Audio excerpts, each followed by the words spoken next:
All right, folks, thank you for joining us. This is going to be our second episode of our Fuzz Feed podcast. I know some comments come in. It's been a little while since we've done one of these. We just hit us at the wrong time between the Moonshine Festival, holidays, Shop with the Cop event. So we got a little slowed down, so we're hoping to pick this whole thing back up. So today I have Major Greg Rowan with us. He is our chief deputy. He has also been with this agency for 30 years, so we definitely appreciate your dedication and commitment. So today we're going to talk to him. He's got a lot of knowledge, a lot of experience, and he's seen this county go from probably mostly cow pastures and moonshine stills to what it is today. So without further delay, we're going to go ahead and get into this thing. Major Rowan, how you doing today? I'm fine, sir. How are you? Oh, I'm living the dream. Are we all? Yeah. So, I guess to get things rolling, where are you originally from? Well, I'm originally from Forsyth County. I was raised there, if you will, born in Tucker, believe it or not. Mm-hmm. But I went to high school, graduated high school at Forsyth County High School. And back in those days, it was the only high school in the entire county. Of course, we know that Forsyth County has grown as well, and I couldn't even tell you how many high schools there are now. So, I think I just added a new one, too, I'm told. I think so, yeah. Okay, so then what brought you into Dawson or up to Dawson County? Well, I guess you could go all the way back to my dad had some friends up here, and we would come up here and visit those friends back in the day. And eventually I found a young lady that born and raised here in Dawson County, and here I am today. As an employee of Dawson County and as a resident of Dawson. Does your wife know about her? I hope she does. By now she should. After 34 years of marriage, yes. Oh, that's great. That's great. So, all right, so fast forwarding, you move up this way. Were you married when you started into public safety? No, I actually started as a volunteer firefighter in Forsyth County when I still lived there, and was probably a volunteer for a couple of years, and then got hired on with the Gwinnett County Fire Service. And during that time, I kind of transitioned into working off duty as an EMT on ambulances, of course, and got a part-time job in Dawson County back then. So that's kind of what introduced me to the public safety world of Dawson County back in those days. This was roughly 1987, I think, June of 87, I believe it was, that I first started working on an ambulance up here. As time went on there, I met my wife in that time frame and got married in that time frame as well. But I had an opportunity to become the assistant fire chief with my paramedic partner at the time with EMS. So he essentially appointed me as the assistant chief back then. So, and then I just kept kind of growing from there. Okay. So the fire service, about how long were you in the fire service, just out of curiosity? Well, if you count that initial period of June of 87 up until roughly, well, golly, I stayed involved with the fire service here in Dawson County up to about 2004, pretty active. I worked also at Gwinnett County for about 12 years too, the Gwinnett County Fire. So it was a very interesting time frame when you're working, or lack of time, if you will, because I worked 24 hours in Gwinnett County and then had 48 hours off. And in those 48 hours off, I was up here with the fire department or EMS. And so I didn't have much time off in general. So a lot of work back in those days. Yeah, so before we move into the transition over to law enforcement, I wanted to ask you, what is your most memorable call as a firefighter / paramedic, EMT? Overall? Yeah. Gosh. Which one jumps out at you, any of them? Man, that's hard to say. Probably, actually, it's going to be working in Gwinnett County, I think. We had a, I believe it was like a lumber supply truck, something like that, had turned over on a vehicle up under a bridge on Highway 20 years and years ago. And I had to crawl in the car to help the patient out. I had to get in there. I was much smaller then in those days.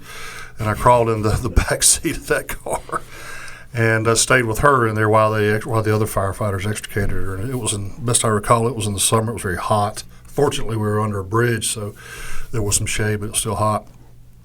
People passing out, firefighters passing out left and right and whatnot. But I stayed in there for, I don't remember, at least 2 hours.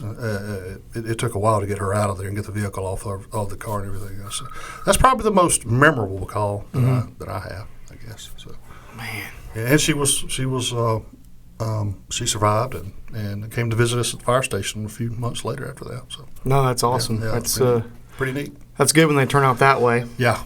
All right, so we'll transition into your movement over to law enforcement. So I guess the obvious question, why would you leave embroidered recliners and big screen TVs behind? Oh, now they didn't have those back in those days. Yeah, today's world, it's a little different story. We won't get into that.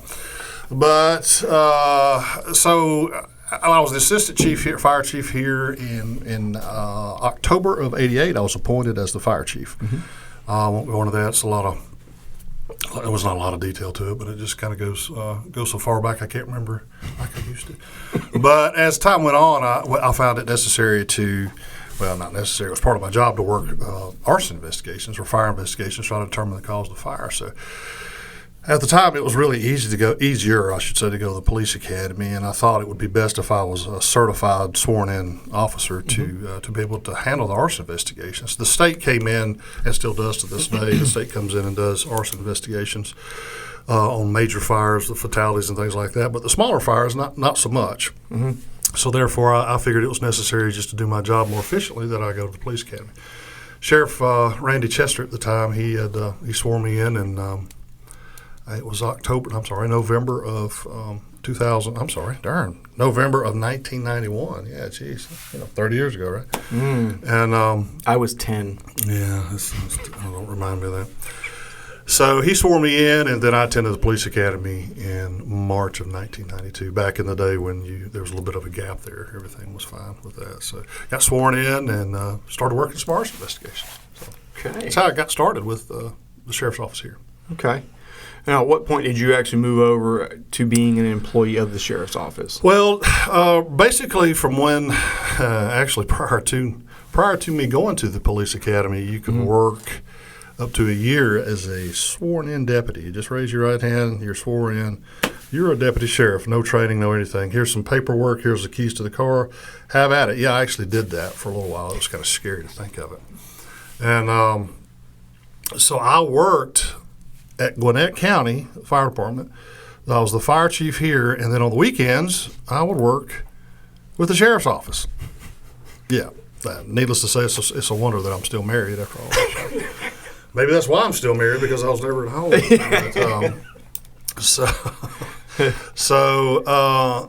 And I did. I guess that's where I learned my skills, or learned the fact that I didn't have any skills prior to going to the academy. So I did that for a while, working on the weekends. I mean, I had a primitive nylon holster that I put on my little cheap belt. You had to provide all your equipment back in those days.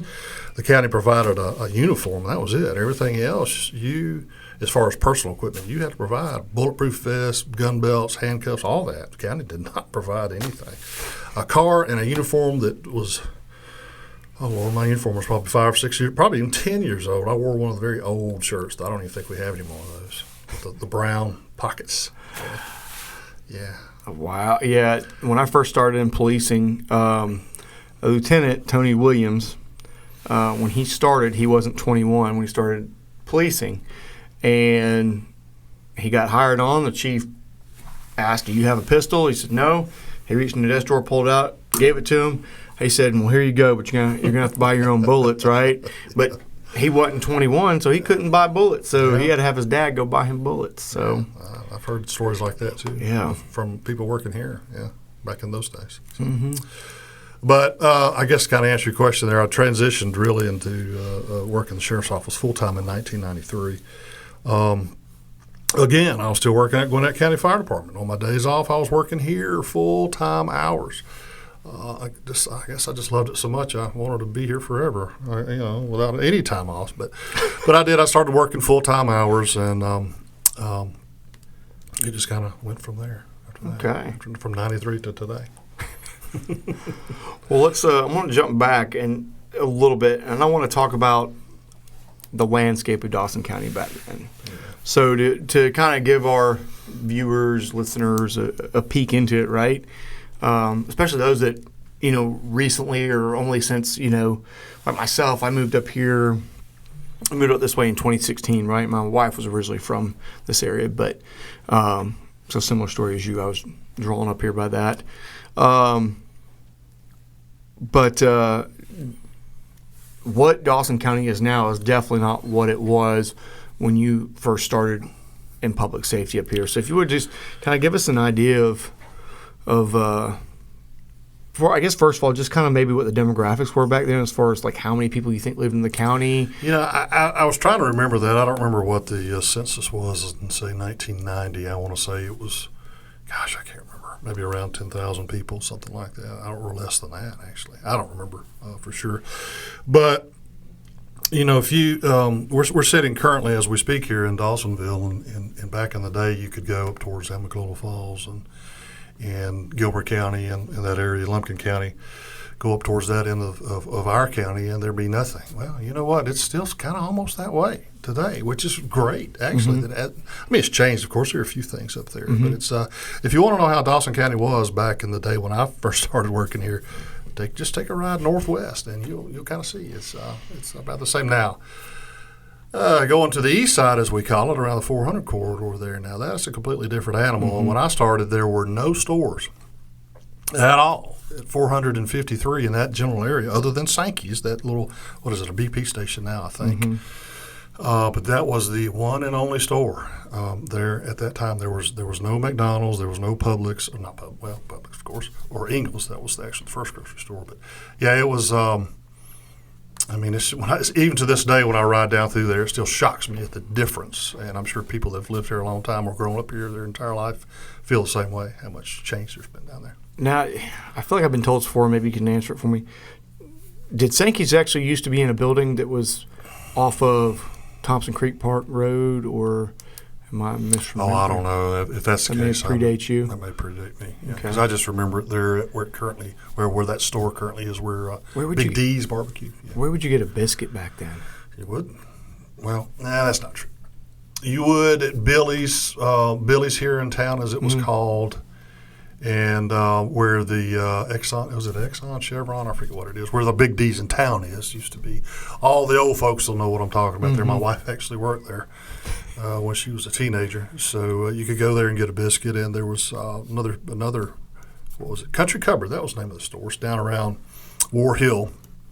We'd go in there and get a biscuit every now and then in the mornings, early morning hours, yeah. You got to know where to get food at in the county. If you ever have any questions about getting food in the county, like who has the best biscuits, stop and ask a deputy. They'll be able to tell you. I promise you that much. Yeah, pretty much, yeah. Try them all out. So back then, how many deputies would y'all run on the road back then? Oh, there were many days when, daytime, and I worked mm-hmm. mostly in the daytime. From the shifts were 6 a.m. to 6 p.m. as they are to this day. There were many days when I or some of my cohorts would work by themselves in the daylight hours. Now, there may have been one or two other deputies in the office at the time, the chief deputy or an investigator. But as far as patrolling back in those days, there were many days when I was by myself. At night, there was a mandate to keep one deputy in the city limits of Dawsonville and one deputy in the county. So that was pretty much while I was here, that was pretty much a standard. So, but yeah, there were many days when I was by myself, the only guy in a uniform and a marked unit riding this entire 207, 212, however many square miles we have, something like that. Yeah. So you talk about being issued equipment and basically a uniform, that was it. So you didn't have, did y'all carry pepper spray when you first started? No, I think early on, I was one of the last ones to carry a stick baton. I remember Shane Henson used to carry those in law enforcement. I don't know what I'm talking about, a PR-24. It's an angled baton, or a baton with an angled handle on it, and those no longer, I don't think anybody carries them anymore. Not to my knowledge. I think they kind of went the way of the dodo bird, right? They just kind of faded out. I'm not really sure why. I think my understanding has always been that basically we went to what we carry now, an ASP baton, which is a collapsible baton, and it's easier to carry with you on a daily basis.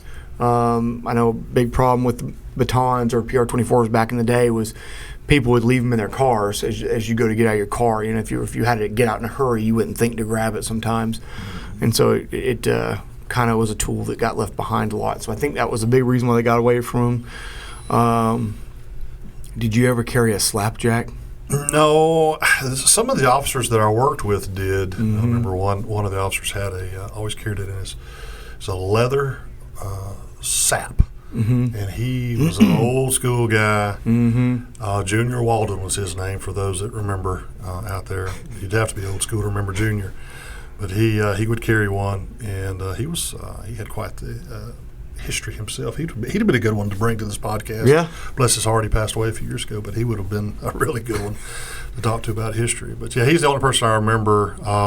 There may have been a few that had them, but it was kind of frowned upon even as I came into it. Really? It's starting to go away, those leather saps with a piece of lead in them. Jeez. It wouldn't work in today's world. No, and working in South Fulton County, you know, you hear some of the guys, the old timers. One of the guys I used to work with, he was fairly seasoned law enforcement, but he talked about his dad policed in a, I guess, southern Atlanta metro city. I won't name it, but and he said he loved those things. They said you'd walk up to somebody and pop them right in the forehead with it, and it stun them. But yeah, definitely not going to be acceptable by today's standards. No, definitely not. Which, you know, it's kind of interesting to see the difference of, you know, the tools that have been added to our kits, you know, as far as, you know, these days, you know, we have less lethal rounds for a 40 millimeter launcher. We have, not necessarily us, but agencies, 37 millimeter launchers. The foam baton rounds are what's referred to, I don't know what the current terminology is, honestly, but less lethal munition. Shotguns that use less lethal munitions, you know, tasers, OC spray, you know, of course the batons like we talked about. And then even moving in the stuff that's coming out these days, little pepper ball pistols that you could carry that theoretically could replace a taser, or they even have a bolo gun now that I've kind of seen. I think some agencies are looking at it, and literally, if you know what a bolo is, it's basically a string with two weighted balls on the end that it shoots out, and when it hits its target, it wraps around it, and you know, so you know, a lot of interesting stuff. But it's crazy. To a degree, I couldn't imagine policing back then. You know that you didn't have as many options when it came to force. I mean, it was either probably a baton, your hands, or the gun. Well, I can tell you though, back in those days, you really concentrated on your verbal skills, especially if you were the only officer that was on the scene and your backup was quite some time away, or even another county, someone coming from another county to back you up. You really had to have the gift of gab to be able to talk your way out of some things. Because if you didn't, if you went in there and just try to go haywire, I don't know. I can think of several different examples, but if you didn't use that, if you didn't use your verbal skills, you could have been in a bind more often than not. But it's important to this day too. Probably actually more important. To this day, just due to the environment or the culture, the times we live in, those types of things. But I feel like it was probably a more often self-correcting error back then, especially. Yeah, it was more of preventing yourself from being hurt versus being sued in today's world. Watching how you communicate with others, I guess. No, absolutely. I agree. I think it's just as important to be able to majority of situations you can talk people down. I mean, I think. When then there's the situations where you can't. Yeah, there's some you just can't. Yeah, so that's a fact. So I asked you about your most memorable call, as far as the fire EMS side of the house. What was your most memorable call here in Dawson County? Wow. I don't know. I served as I don't want to go into a lot of details with it, but I served as a negotiator, if you will, over the phone one time. That was it was a barricade situation. Subject barricaded in a residence with some others there, and I actually got on the phone and talked to this person. and dispatch. My office used to be located right next to the dispatch center, which it kind of is today. So I walked over there and got on the phone with this guy, and I had been through some negotiation courses before, and decided that it'd be best suited to try to talk him out immediately versus me responding out there. Because the guys at the time, we had a SWAT team, active SWAT team back then, and they were responding and doing their thing. So anyway, that's not going into a whole lot of detail. That's probably the most memorable that comes to mind, because it was just very traumatic and dramatic trying to talk to somebody in that situation and trying to keep them calm and not hurt anybody else. They were armed. They were shooting. There were shots fired from the residence and in the residence as well. So yeah, it was that was pretty tense that day for me and everybody else there. So yeah, again, I'd love to give a good detailed story of that, but I choose not to at this moment. Because we could go on about that for all day, to be honest with you. Well, and I think people need to keep in mind too, the way things are done now and the way things were done back then, it was different. Yeah, sure. But I mean, it wasn't wrong the way things were done back then. No. It's just, I mean, you have to understand. You just did what you had to do to get things done. I mean, we were limited with resources, extremely limited back in those days. Even our neighbors somewhat were, other than Forsyth County. I mean, anybody, Lumpkin, our northern arc of neighbors were just as limited, if you will, as we were. So, but Hall and Forsyth back in those days would help us out quite. Actually, Forsyth more so than anybody. They've always been this is my opinion, always been our big brother in the public safety world, because we've called on them the most. Well, it seems like we kind of follow their path, right? Well, I mean, us being the next county, north of them, moving out from the metro, right? So, it kind of stands to reason that our growth, as they start to fill up, it's going to spill up this way, and then that's what's happening. Yeah, maybe in 10 years we'll probably be where they are, good, bad, or indifferent. Well, I can remember Forsyth County as a volunteer fireman down there. I can remember there being 3 deputies covering the entire county. They had ride-along programs where the firefighters would ride along with the deputies. I can remember riding around with one of the supervisors down there too as well. And this was back in the early 80s. So again, 3 deputies cover the whole darn place. Did you do that in an effort to help with enforcement action, or does it? No, they would respond back in those days. They would respond to medical calls. The deputies would, and they would want the firefighters to ride with them for their medical skills. We probably still do. And so, today, it's probably not a bad idea. Put a firefighter and a law enforcement officer in the same car together for 12 hours. That'd be fun, right? As long as you don't video it or audio record it, it'll be fine. I can't imagine. Yes, I can imagine. So I'm going to dig at you a little more. So what's your most memorable traffic stop? There's so many. Right? Let's see. I'll give you a montage. How about that, of memorable ones? The first car chase was involving liquor. There was liquor in the car. Can you believe that? Wait, now is it illegal? Yes, legally produced or non-taxed local liquor. Yeah, that was the very first car chase. Had a jug in his front seat there. I'll never forget that. It wasn't an orange Charger with an 01 on the side, was it? No, it was not. Well, it might have been. Actually, I don't remember what it was, but I do remember quite well who the person was, and I remember quite well, and he'll remember too if he watches this. But let's see, that and the there was the big moonshine still that caught on fire here just about less than a mile from the jail. That was a fun time back then. That wasn't really a traffic stop, but that was a fun time. Wait, hold on though. Yeah. Did you catch the guy in the first car chase? Yes, later. I knew who he was. Well, we knew who he was, but yeah, he did not. We did not catch him on the scene. He did catch. He did bush bond, as we call it. So yes. So we didn't catch him. For those that aren't aware, bush bonding means that you vacate your vehicle and run generally through the woods. Yes. Because when you get out of jail, you get bonded out of jail. Mm-hmm. So we call it bush bonding, right? Bond. So bonded out in the bushes, yes. Okay, sorry. Continue on. Let's see. As far as traffic stops, there was the time I was hit by my own patrol car. That was a fun time. We used to have Mustangs. Mm-hmm. We went down. It was Sheriff Chester's day, and we went down to the state surplus. We used to get state surplus State Patrol surplus cars to use, and we'd paint them and, this, that, and the other. And so we found 3 Mustangs, and we brought them back, and I was fortunate enough to drive one. So anyway, one day I'd made a traffic stop on 400 there near the Lumpkin County line, and I walked out of my car. I'd stopped the car got out of my car. I'd stopped the vehicle for speeding, whatever the case may be, and I got out, walked up there, and this was pre-video. I didn't have video of this incident, but I walked up there and spoke to the young lady, and I'm standing there talking to her outside the vehicle, and all of a sudden I get hit by my own car. It rolls into me rather gently. It just bumps into me, and I just kind of hold the vehicle, and I said, "Ma'am, can you please go put my car in park?" And she did.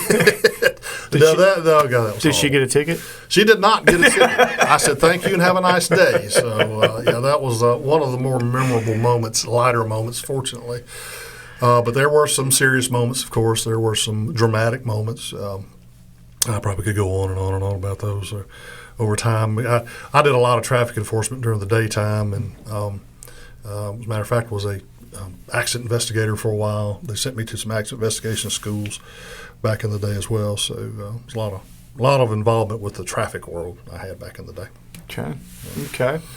So as far as the sheriff's office go, the roles you've filled. So you were part of the tactical team at one point, correct? Yeah, I have worked in patrol a majority of the time I've been here. I worked as an SRO for a year there in the mid-'90s, back when most of the schools were consolidated, actually, under one roof. Roberts Elementary School did exist. And I've served as, come up through the ranks in patrol, served as patrol commander for, several years. A bunch. 12 years maybe, 10 or 12 total. I don't know, maybe longer than that. I have to sit down and figure that out. But anyway, yes, so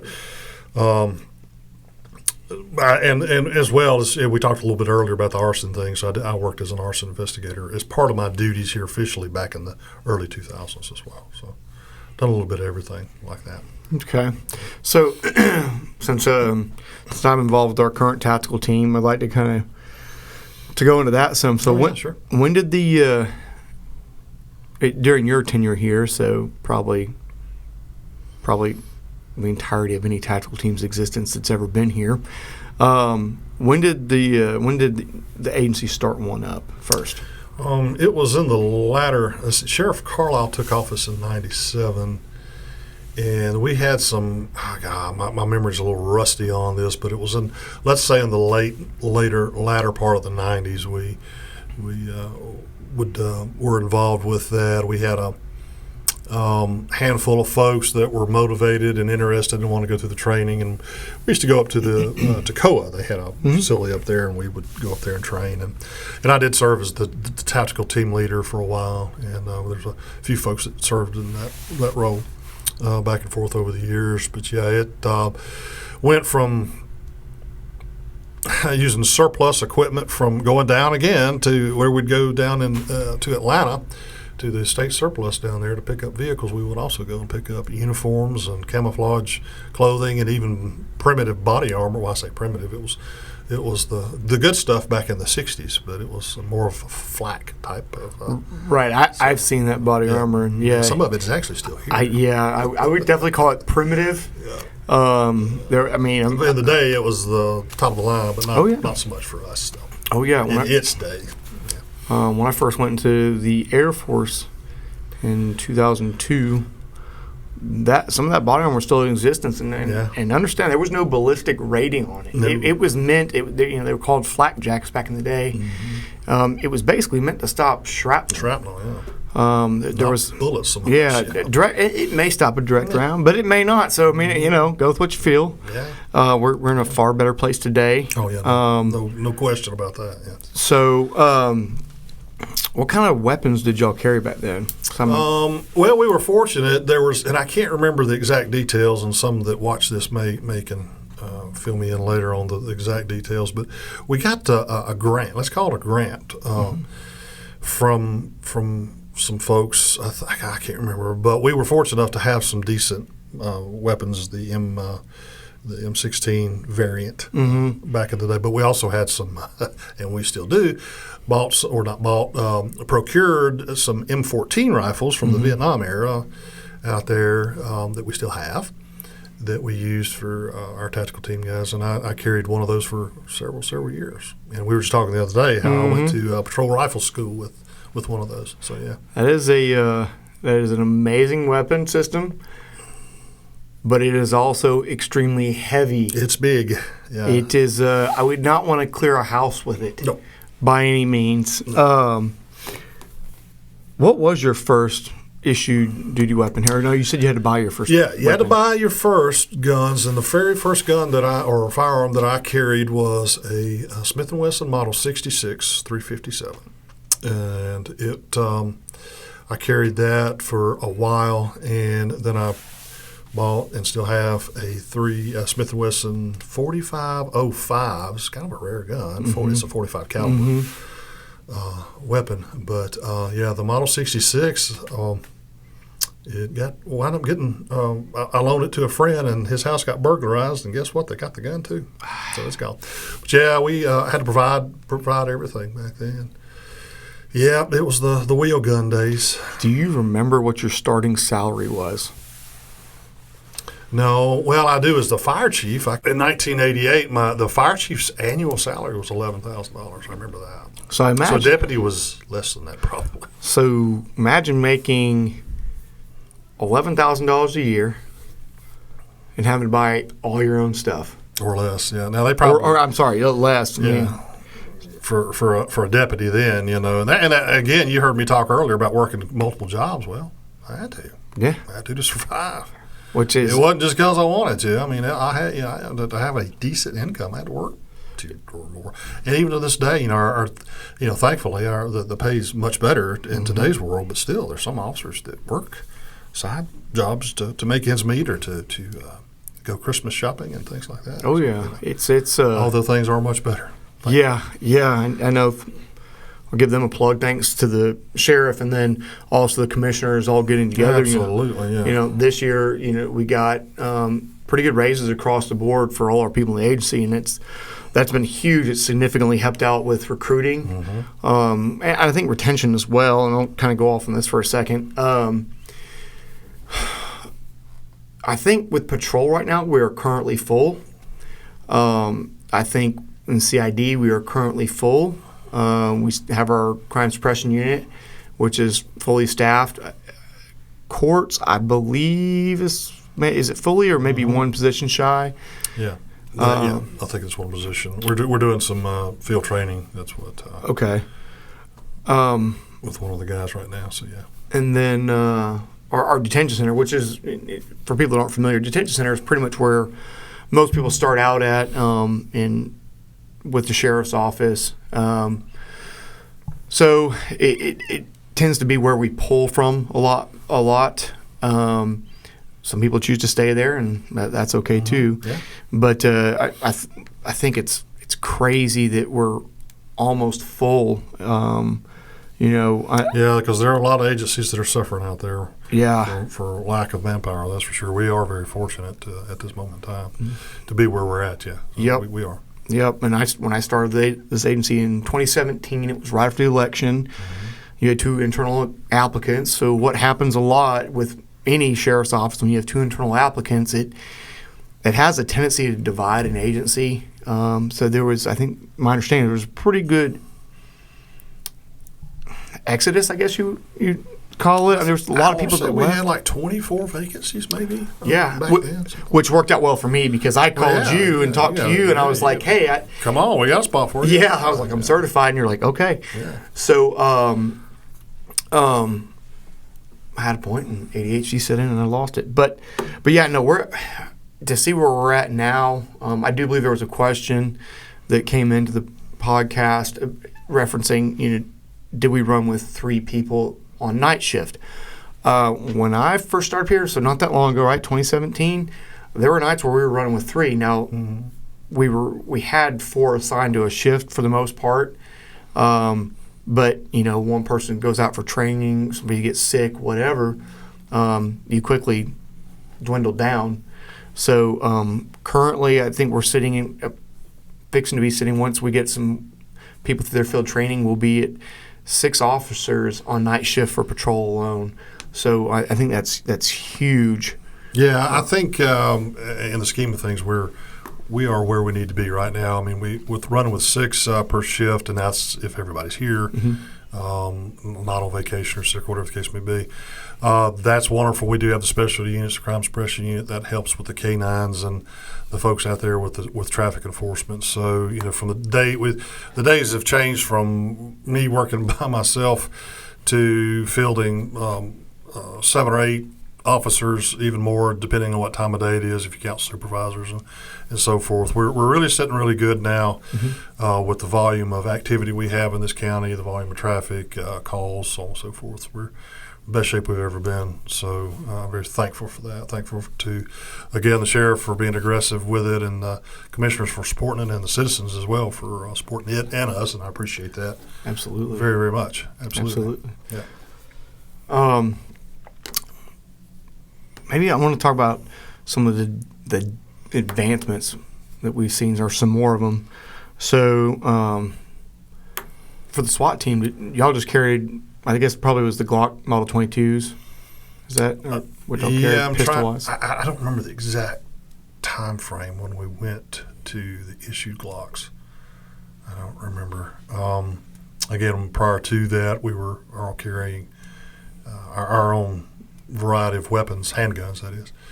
And then, shotguns were kind of few and far between, too. We didn't have a lot of long guns for the average patrol officer back in those days. And once again, you could carry them as time went on, but you had to buy it. Or one of the M16 platform varieties of weapons there. You could carry those, but you had to buy them yourself. And, of course, those, as you know, can be expensive, especially if you put accessories on and whatnot. So, yeah, we've come a long way with that kind of inventory, and the SWAT team having some really good first-class equipment, firearms, uniforms, communication devices, things like that. It's I'm to be honest, I'm impressed with the equipment they have, from the day.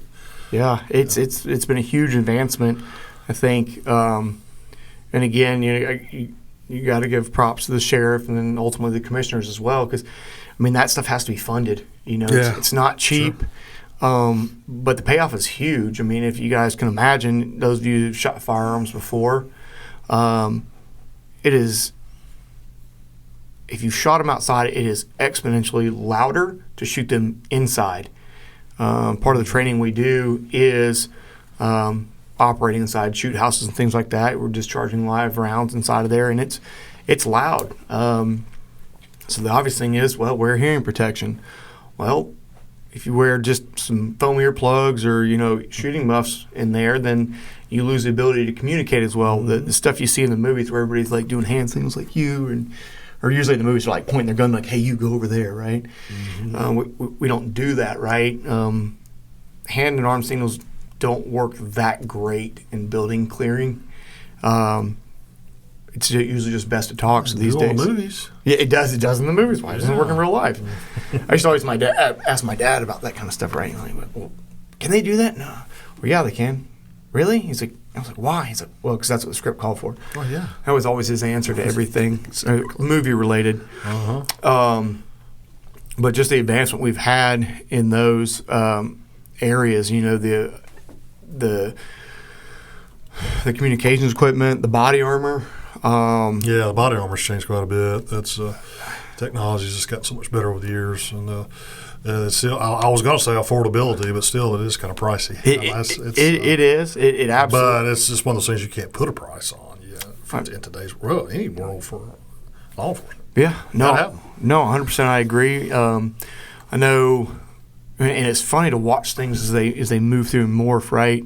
To the big, as a friend of mine calls it, the turtle armor, right? So you got your vest with the ballistic plates, and you got shoulder protectors, and you got neck protectors, and then and that was the thing for a while. Now that a lot of teams are transitioning back to reducing that down a little bit, right? Because it's great to be fully armored up, but it's hard to move in that stuff. Mobility suffers. It slows you down a lot. One one of the cool recent things that we're transitioning to now is pistol optics. Did you ever think you'd see an optic on a pistol? I never would have. It kind of blows my mind that we're even considering that. But it's more and more a common option now. And I venture to say, on down the road, it'll be a necessity to have. Right. So I was reading an article. I think it was I want to say it was Houston Police Department. They actually, this has probably been a year ago or better now. They actually fielded them within their police academy, and really good results. And for those of you who aren't familiar, when you're shooting a pistol with iron sights or anything with iron sights, you're always front sight focused, right? So the only thing that you're seeing clearly, because your eye can only focus on one thing at a time, is that front sight post on that pistol or rifle, right? So your target is blurry or your subject is blurry. So it's a little bit harder to take in the movements you're seeing and all that good stuff. Well, the advantage to an optic is you are target focused. So you're staring through that optic, focusing on your target. So theoretically, you're taking a lot more input in from what your target, your subject, suspect, whatever, is doing. So it really is a huge advantage. Plus, as you start to figure things out, like I turned 40 last month, and my eyes aren't quite as good as they used to be. No. And so it makes it a lot easier. And we let you shoot one on the range the other day. I think it was 75 yards and able to ding a steel target. It's amazing what you can do, with good quality stuff like that. Yeah. So that's optics. Yeah, that's been really amazing. It's just it's funny to see the advancements that come around. I'll tell you. I guess another thing to hit is because all this stuff doesn't do you any good unless you train. No, so you gotta train. When you first started in law enforcement, and this is probably a hard question to answer, but how many hours of training would most officers get a year, you think? Well, you have to have the 20 hours, of course, a year as a minimum to maintain your certification.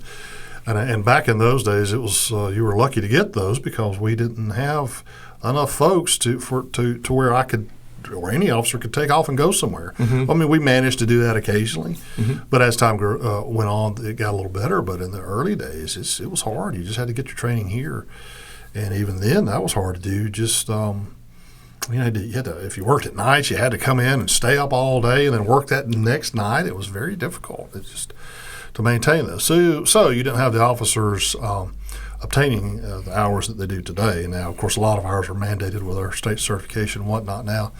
So much more than 20 today, but then there's some officers far exceed that, and I'm glad they do. And I try to do that myself, exception maybe this past year. Didn't do so well, but blame it on COVID. I did get the minimal. Yeah, we'll blame it on COVID or something. Yeah. But it's a good thing to me to see an officer try to obtain, this is my opinion, try to obtain 100 hours if they can. Oh, yeah. The more the better, in my opinion. I mean, the better trained the officer is, the less liability that we could potentially incur. And besides that, it's potentially a life-saving skill that they may learn and to save their life or someone else's. So, yeah. And we've always been that way. Even back then, the agency's always been a pro-training agency. Okay. We always have. It's just been difficult to do. No, I can remember when, again, starting here in 2017, it was hard. It was kind of hard because we were limited, right? Yeah. Again, if you had somebody who was on vacation and, or somebody was out sick, somebody had to come in and cover if somebody was available to, just so you could go to training. Yeah. So that's another huge upside. It allows the officers to get out to go to training. And gosh, I wasn't even thinking about this. And like nowadays, you can just sit down behind a computer and you can knock out that's helped a lot. Some training, through Gypsticks online. Online training. Yeah. But y'all didn't. That wasn't an option. Oh, no, it wasn't an option. No, we probably had one computer in the entire sheriff's office. No exaggeration. There may have been two back when I first started, and one of those was in the dispatch center to run tags on, and it was a very primitive. What is it? What did they call that? Anyway, one of the first generations of desktop computers. Was it Microsoft DOS or something? DOS. That's what I'm thinking. DOS? DOS, But it was very primitive. Still worked, though. It probably worked today. Forever. It probably it did take forever when they would type in a tag. It's almost instantaneous today if you type in a tag to get a return on it. Back then you had to wait. Yeah. So Yeah. That's why traffic stops were so long back then. That's very true. Yeah, they have morphed into to what they are today because the information normally, let me emphasize that, is instantaneous. All right, so moving back into talking about the technological advances you've seen in law enforcement is one of the biggest kind of changes overall that you've seen. Well, yeah, I was thinking about that the other day, even just how much things have changed as far as technology goes here, just within our agency now. Obviously, there's a lot of things going on nationwide, but here we've seen a lot of changes. In the first days, the technology was, first days that I worked, this was the technology. Well, actually, this. So, I mean, that was it. We did our reports. We hand wrote our reports. It wasn't a stone tablet and chisel? No, just one step past that. And but we would handwrite our reports, and some of them be 5, 6, 10 pages long, and then we turn them in. And Kathy Stover, at the time, bless her heart, she would redo those with a typewriter and just type those out, and eventually went to word processors and so on and so forth. So, but and then I can remember buying a pocket recorder, the little mini cassette, the micro cassette recorders, and thought I was something else to have that capability. And I carried that thing in my pocket for years, still have it to this day, as a matter of fact, same pocket recorder and some of those cassettes. But then, of course, as time went on, it took a while to get some cameras here in patrol cars, but we started out with that. And some of the earlier cameras, some of the very first cameras we used they were black and white. There was no color, which I thought that odd. I don't remember if it was an option back then or not, but it was black and white recordings. So, and this was probably early 90s maybe. I don't remember the exact date, maybe mid 90s. But that was strange how it was black and white and not color. So, of course, things went on. And as far as some of the other things we've got, one of the biggest enhancements was communications. This kind of tied in with the technology. Our communications, back when I first started, we had one channel and we shared it with Cherokee County. That was something else. I mean, because they were all the time saying something, just constantly, even back in those days. Whereas we didn't have that much radio traffic, but we did share our primary radio frequency with Cherokee for sheriff's office. And the channels were just shared by, even the fire department back in those days was shared by someone else. I don't remember who it was. But that's come a long way as well, and there's more to come with that as time goes on in communications. But the video quality got better. Black and white became color for the patrol units. Handwritten reports became MDTs, as we call them, mobile data terminals, or basically laptop computers mounted in our patrol vehicles. That became a thing and made life a little easier, and still to this day it gets better. The technology gets better with those. The software gets better with the laptops. We are this new generation of laptop that we just purchased here recently through the SPLOST funds, and thank everyone for voting for the SPLOST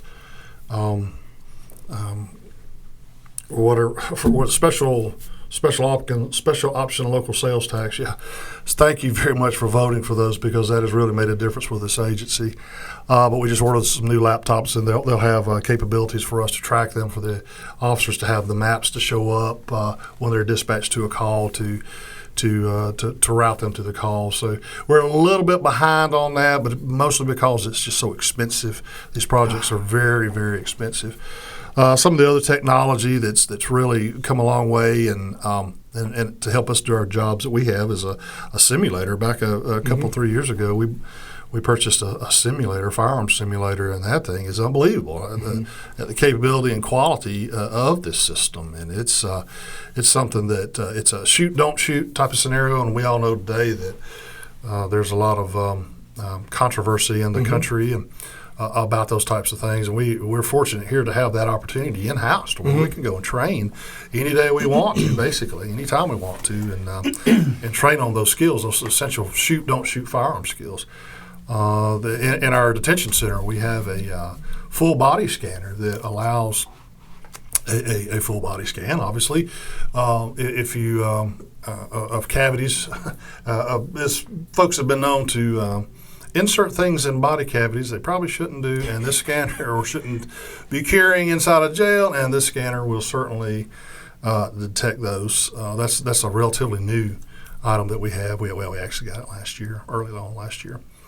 The scanners or X-ray machines in the in the courthouse, they've been around a while, but those, as far as technological advancements and all that, helps keep everything safe. And yes, they do from time to time run across someone and will forget to take a firearm out of a purse. So it's aggravating, I know, for the folks to go in the courthouse to walk through the metal detectors and or have their stuff go through the X-ray machine, but it just makes the building a safer place. Taking a belt off, I know that. I hear that comment a lot. That's very aggravating. But again, there's you can see pictures of them on the internet where a belt can conceal a knife or some sort of weapon, those types of things. So yeah, it's a lot of changes so far, and even more to come. We're finally reaching out to the realm of body cameras. We have ordered them. It's in the process. We're in the process of implementing that project, and we should have that full-fledged, full bore here within the next couple of months. Once they come in, and we don't know when exactly, but that's an exciting project technologically. It's a shame. It really is, and this is my opinion. Of course, it's a shame that we have to do that. But in today's world, you have to have the patrol car camera. In today's world, it's just about to the point where you have to have the body camera on to justify or to show, if you will, the things that you do or don't do. So we're there. Again, maybe a little bit behind the times, but it's simply from a financial scenario there. And again, we've said it before, but thanks to the commissioners for supporting these types of projects. Hopefully it'll reduce liability in the long run. Hopefully it will enhance our training as well for our officers. So a lot of exciting stuff going on. Yeah, technologically. I don't even want to get into the new radio project. We can have our podcast just about that. That's exciting too as well. But that's another thing coming out of pipe, having our radio capabilities increased, two-way radio. Yeah, I like to talk about the body cams themselves. I think it's gonna be a huge thing. When I started in law enforcement in 2007, we didn't have any cameras in cars. The only car that had a camera in it was the canine vehicles. So, it's most of us are a little adverse to change. So, something like that comes around, you're like, man, I don't want them catching, the BSing that goes on between officers. We tend to have a sometimes dark sense of humor and or say not the nicest things to each other, but it's our way of dealing with the stresses of the job. Reliever, sure. But so you don't want that caught, but it's talking to people from agencies that have body cams. It 9 times out of 10, probably 9.9 times out of 10, it's truly helped the officers. Matter of fact, one I was talking to during our state certification assessment, he was telling me that they were talking about retention schedules, and what I mean by that is how long you have to maintain those videos for. And there was some law enforcement, I guess, being antagonist organization, we'll call it. I don't know exactly which one it is. And as we were talking about it, he said, "How long do you think they want us to keep those videos for?" And I'm like, "Well, probably like forever." And he goes, "No, they wanted it down to 1 week because so often they were making these complaints, and when they made these complaints, the video would exonerate the officer every time. So I guess it wasn't really helpful to them. So I think that is huge and helping mitigate some liability. Yeah, sure. And it's on every law enforcement officer's mind, the liability that you face the moment you walk out that door and leave your house. The liability is there. And it's kind of a scary thought these days. But, I think the body cameras will assist in that. And like the Major mentioned, training. What better way to review, hey, where do we need to train? Is there a deficiency? And you can highlight this stuff by reviewing dash cam footage and reading reports to see how people are handling certain calls. Do we need to step training up in certain areas? And I think having the body cameras will be huge to be able to kind of tailor the training we're doing to the current needs. So I'm a huge fan of the idea of going to body cams. I'm fairly excited. I just think it's just come down to it. In order to effectively do your job, you're going to have it today. I mean, it's sad in a way, and it's good in a way as well. Especially for the old school guys, it's like, wow, it's almost. I won't call it. That's a harsh term. I won't say. It's almost an insult a little bit. Is that what you're going with it? Yeah, I'm kind of more ahead with that. Just that you don't believe what I'm telling you. Nope. But I also understand that too, because there have been some real negative things have happened in law enforcement, public safety in general, and it's a shame because those few bad apples that make it tough on the rest of us. So, and it's just got to be that way. No, I agree. Today. So moving forward, what else we're going to talk about today? I like to talk about. We'll move into facilities here in a minute. I want to touch on a story, a personal experience that I had with the Major. This ought to be interesting. Yeah, won't go into any name specific details, right? But we responded out for a report of a body located in one of the rivers here inside the county. And we got out there, and sure enough, these poor kayakers, the guy talked to his girlfriend to, let's go get in the kayaks and do a little fishing. And that little trip down the river turned into a little bit of a horror movie for her. Yeah, no doubt. Felt bad. She was pretty traumatized. I mean, as most people would be, right? So naturally, I respond out to assist in recovery efforts. Our criminal investigations division sent investigators out because it's a deceased person, unknown circumstances, so they got to start treating it like it's a homicide, right, until determined otherwise. And we're standing there looking out, and I look out there, and the body's out in the middle of the river, and I'm like, and hung up on a branch, and the Major's like, well, you just going to jump in and swim over to it? And I kind of looked at him like he was crazy, because every horror movie starts playing in mind as you start swimming up. He talked about his younger days. Well, I just jumped in there and swam right over to him. That's a true story. So nobody else to do it. Yeah. So let's go into some of those stories. Let's. Well, we have had a dive team over the years too, and that's kind of part of that. I've been the dive team commander for quite some time. I've gotten almost too old to do that nowadays, but we have had unfortunately several drownings out in the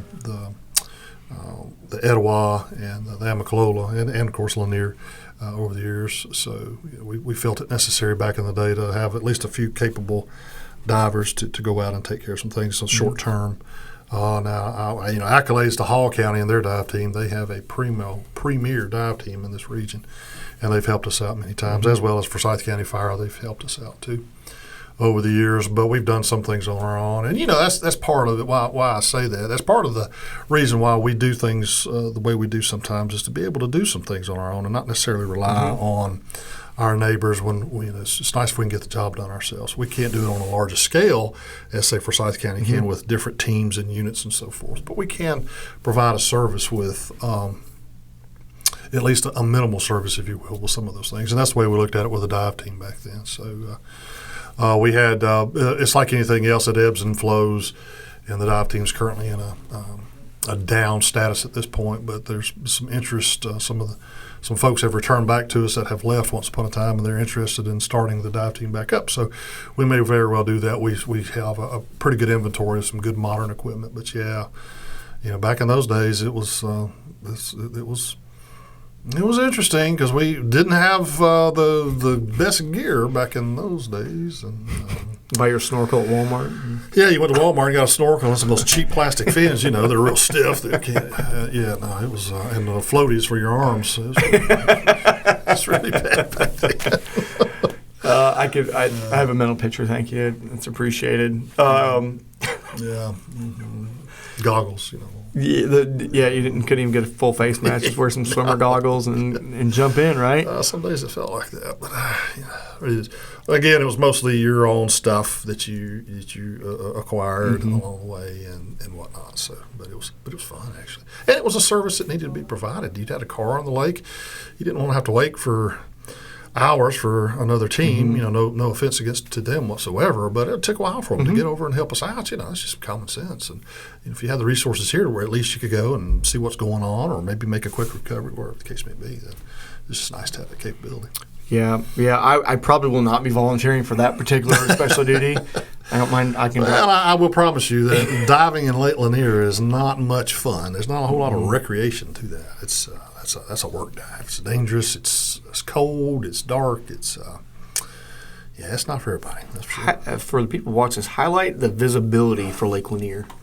Well, it depends from about 0 to 10 feet in midsummer, say 12 o'clock in the afternoon.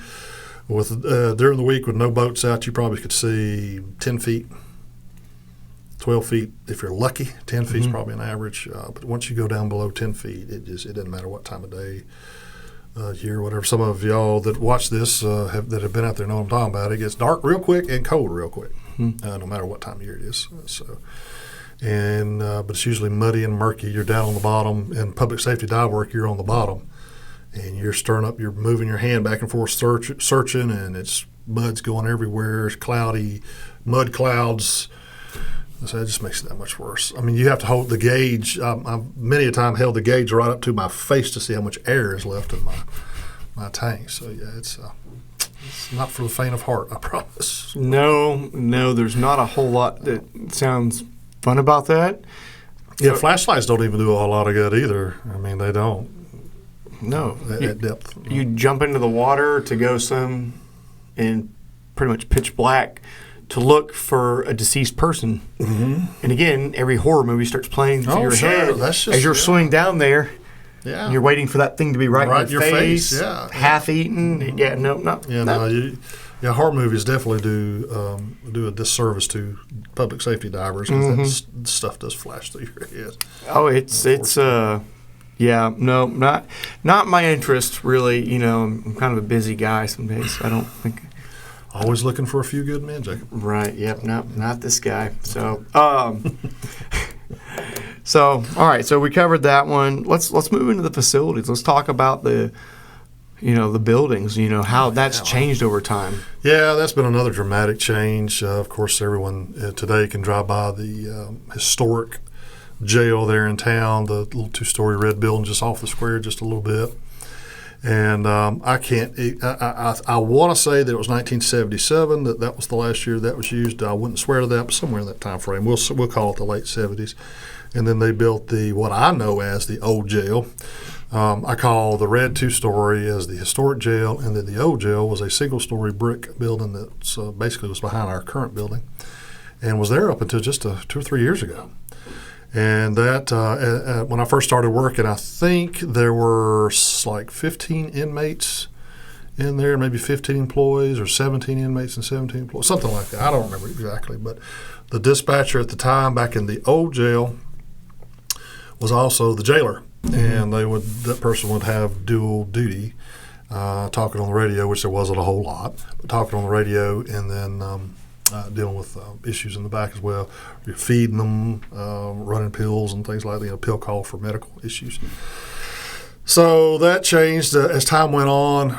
We added an addition to the old jail, and I forget the capacity that it brought it up to. I don't remember those numbers specifically, but even then, that wasn't enough. They added some, we called them the blue pods, and they were indeed blue. There's a few pictures of those floating around out in the parking lot. They would have been roughly, the blue pods would have been roughly where you and I are sitting right now, roughly. Maybe over there towards where the weight room is and that part of the parking lot. And there were 3 or 4 of those sitting out there. They were just modular containers. They were shipping containers like you see going down the road or on a ship. And they converted them into cells. And this company did, and they set them out there. And we had a modular jail outside the rigid jail or fixed jail, if you will. And then after that, the next step was adding the Butler building, as we call it, to this day that's still there, which is an aluminum framed building, metal frame, building, and with the prefab cells in there. So we still use that to this day as a storage/training facility, and we could activate it if we needed to house inmates in the future if we have to do that. It's still got that capability. So, yeah, and then of course in 2000. Let me back up a little bit. We had the administrative offices that were across the street, and the Kenneth K.H. Long building. It's still there. It's the yellow 2-story building across from us. That was actually a seizure back in the 90 time frame. And our administrative offices were there for. Did you know that it was a seizure? The long buildings. So yeah. I did not know that was a seizure. It's a seizure, yeah. And so it was a drug seizure, and to clarify that, it wasn't like a tax; it was a drug-related seizure. And but we used that building for years and years for administrative offices. Our investigators patrol, the administrative offices were there. Some other offices were there training, and it's still in use to this day by the county. Some of the public, some of the facilities. They're over there, and some of the other folks that do their things. So I'm not sure all the offices that are over there currently, but yeah, still there.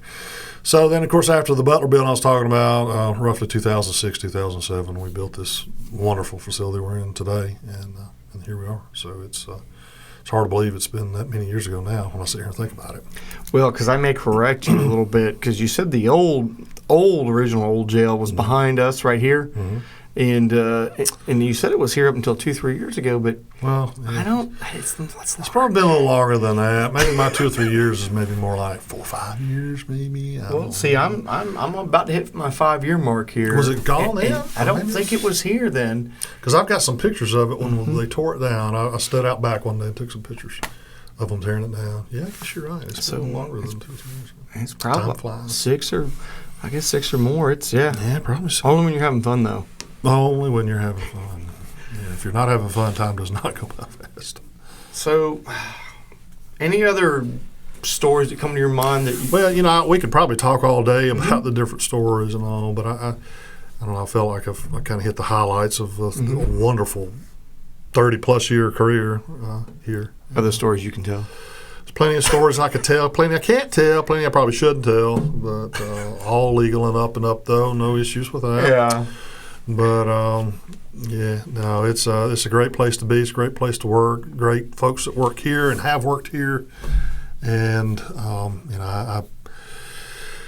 it's one of those things that I made a decision long ago to put away the fire helmet and the axe and the water hose and put on a gun and a badge and get my little car with a blue light on it. Made that decision to transition from the fire side to this, and wouldn't do it any other way.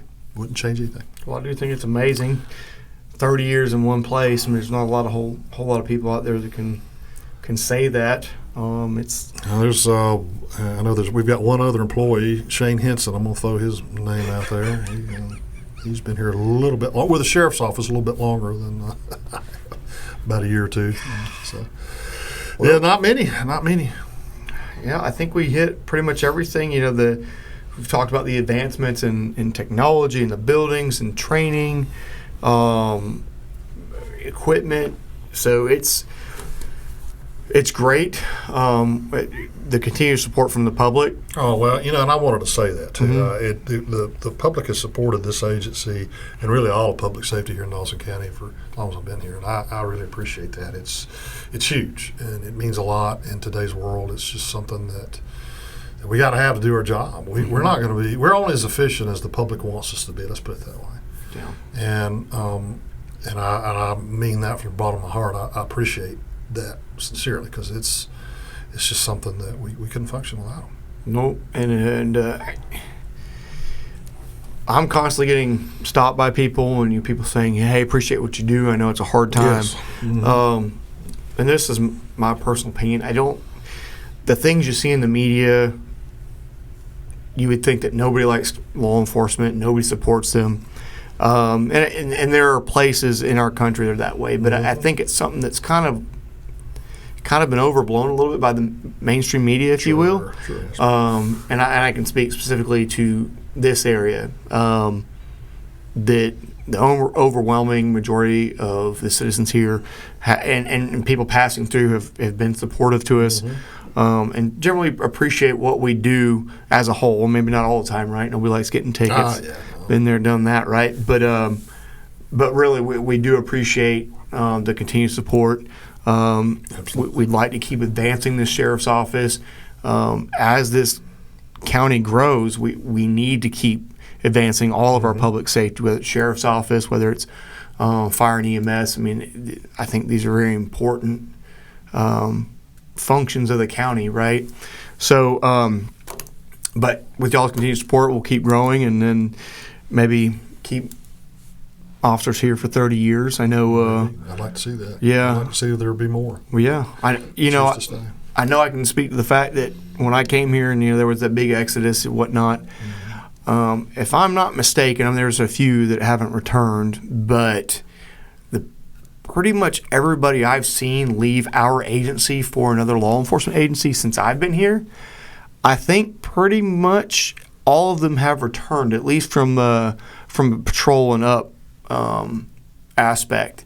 The people that really have found a calling in law enforcement, they've all come back, and time again, when they come back, ask them why. And it's always, well, this place is home, or because this is our family, right? And I think that speaks directly to the culture of our agency, which is set forth by leadership. So that, I think goes to you, and I definitely appreciate that. It's nice. There's agencies out there, and I'm not saying it's the wrong way to do it. There's a lot of agencies out there. You can't walk into the chief deputy or the assistant chief's office and razz him a little bit. But here, I can walk into his office, I can talk to him about issues, or I can just go in there some days and just give him some grief, and that's appreciated. And I think that's one of the reasons why we've been able to, if not retain people, bring them back later on. So that's huge. So we appreciate it. We appreciate your service to this county, as I know the citizens do as well. Probably even some of the ones you gave tickets to back in the day. Maybe so. Or the gentleman that you chased in the car. Yes, bless his heart. One of them. Anyways. One of those. Yeah. One of many over the years. So, all right, Major, I appreciate you. Thank you, Jacob. Thank you guys for watching this podcast. If you like it, again, keep shooting some content. I know we still have a backlog of content to work through. We'll get to that here at some point. I promise. I don't promise a timeline on it, but we're gonna try and make these a little bit more regular. So again, if you like it, let us know. If there's something else you want to see, let us know that. All right. So Fuzz Feed, make sure you check us out. Thank you guys.